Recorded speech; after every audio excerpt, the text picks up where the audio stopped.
Everyone wants to get shredded, and there is a lot of cool hacks that you can use to achieve that. But today we are looking at the exact opposite. Dieting hacks that might look awesome at the first glance, but in reality they will sabotage or straight up ruin your diet. The first hack that we will be looking at happens right at the start of your cutting journey. If you are the one who set up your diet, you probably wondered how big of a calorie deficit you should put yourself in. And that little devil on your shoulder kept saying more, more, more, which you gotta admit sounds like a pretty good dieting hack. You put yourself in a big calorie deficit and you lose a lot of weight. Unfortunately, this is not really how it works in real life. Doing this will basically guarantee that you will fail your diet. Yeah, you will start to see results very quickly, but the issue is that it's definitely not permanent. All that will happen is that you will just get more and more hungry each day and you will feel absolutely terrible. And it's just a question of time before this house of cards falls and you go on a binge eating rampage. And you best believe that you will regret doing that, because it will bounce your weight right back where it was before. Remember that weight loss done correctly will always be slow. You should put yourself in like a 300 to a 500 calorie deficit and just slowly grind it out.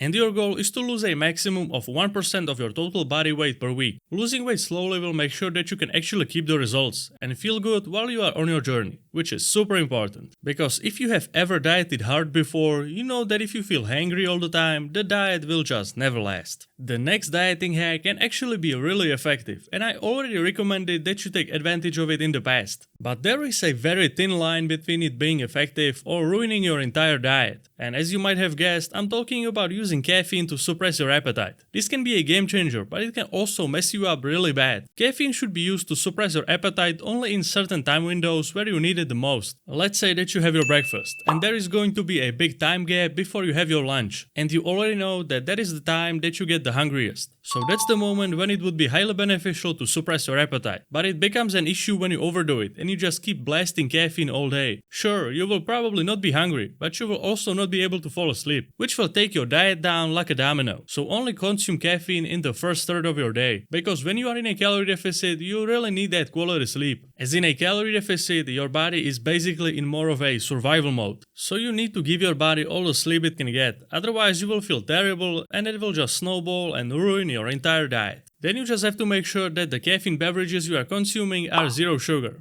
Otherwise you will not lose absolutely any weight. And if you would like to know all the ins and outs of a weight loss diet, you should check out my cutting plan. It's a step-by-step guide that will help you build your own meal plan in the simplest way possible. And no, you don't have to eat kale for breakfast. You can utilize all the foods that you like. If you want to take action and finally get in shape, click the first link below. Now we gotta talk about cardio, which similarly to caffeine is a double-edged sword. It can be a great tool for burning some extra calories and staying in shape, but it should absolutely never be used as the sole thing responsible for your weight loss, because that is completely unsustainable. If you keep eating fast food or you just set up your diet in a way that you are basically in a calorie surplus and you are relying solely on cardio to bring you into a deficit, you are asking for a serious problem. It might work for a week or two, but you will just get so physically destroyed that you will either hurt yourself or you just give up because you just can't keep it up anymore. Your diet needs to be set up in a calorie deficit by default, even if it's a super small deficit of like 300 calories, so that you are losing weight even if you are not doing cardio all the time. If your diet is in a 1000 calorie surplus and you rely only on cardio to bring you into a deficit, you failed before you even started. Because what you got going on there is a bulking diet with a little amount of cardio. It has nothing to do with weight loss. This is almost as bad of an idea as doing a 7-day detox. I can't emphasize enough how much of a BS these detoxes are. You know, like those magical 7-day detox, lose 30 pounds in 7 days using the power of antioxidants. These detoxes are a dieting equivalent of a clown on a unicycle. You wonder how that's even possible, but then you realize that you would also be a clown if you did it. Going 7 days in a row only drinking some kind of magical juice that has most likely some laxatives in it will most definitely make you lose a ton of weight. But guess what's gonna happen after your awesome detox ends? The same thing that happens when you put yourself in a too big of a calorie deficit. Your weight bounces right back. I believe that the vast majority of you watching would never trust some sketchy detox like that, because this really is some 2010 teleshopping BS. But if your parents or someone else who is not really in the fitness space starts to get some weird ideas, please tell them what I just told you. You can save them a bunch of money and 7 days worth of sitting on the toilet. Now we need to talk about something very important, and that is macronutrients. As you hopefully know, we have protein, carbs and fats. And on a diet, it's absolutely vital that all three get included in your diet, as each one of them has a crucial function. Protein is the number one for basically everyone on a diet, but this is where some people start being cheeky and start thinking about how they could hack the dieting system. Yes, having a high protein diet is very important to prevent muscle loss and to build even more muscle. But if you say, alright, I'm only eating protein from now on, you will get yourself in some hot water. You definitely should not remove all the fats from your diet. You need them to make sure that your hormones stay in check. So for example, don't eat only egg whites. Also add some regular eggs, because you simply need some healthy fats to function properly. And then carbs. They are the main fuel source for your body, so don't remove them entirely. Getting in some carbs before and after the workout is very important. Before a workout to have some energy to push yourself, and after the workout to replenish the glycogen stores you just emptied during the workout. So carbs are not the enemy, they are actually really useful. You just need to know how to use them.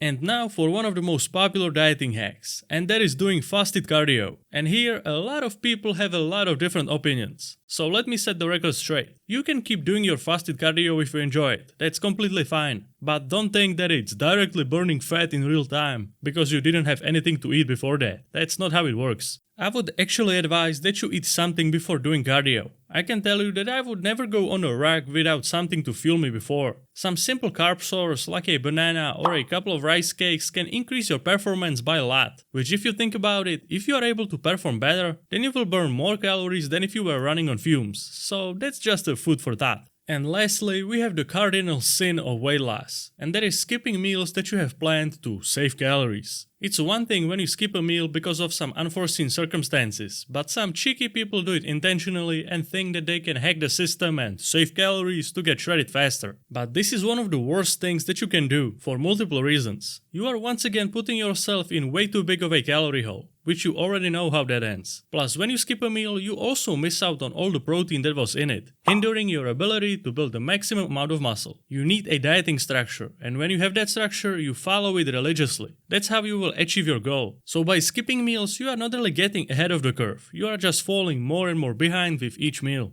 And you know, you don't have to stress about the timing of the meals. The main thing is that you eat all of them at the end of the day. So even if you happen to miss a meal, you still got an entire day to fix that mistake. And it really isn't that big of a deal, as long as you are able to eat that meal before the day ends. So I hope that after watching this video, you don't feel like hacking your diet anymore, because it usually doesn't end well. You really just have to keep it simple and follow your plan. That's what will guarantee your success. Thanks for watching, please subscribe if you enjoyed. And don't forget to check out the cutting plan by clicking the first link in the description. Good luck on your weight loss journey, and I will see you next time. If you like this video, then you will surely enjoy this one too.